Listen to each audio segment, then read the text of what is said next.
Day one. This is Igbo Daily. Today we will be talking about family, continuation of family. We talked about family yesterday, so we will continue on that today. Today we will be looking at nwa nwoke. Nwa nwoke, that's a son.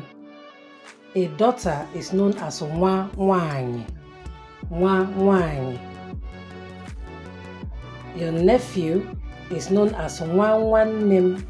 Nwanne means brother or sister. We learned that yesterday. So nwa nwanne m is either your nephew or your niece. This directly translates to child of my brother or sister. Child of my brother or sister.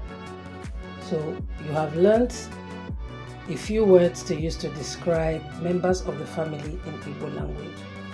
Like, share, comment, and subscribe.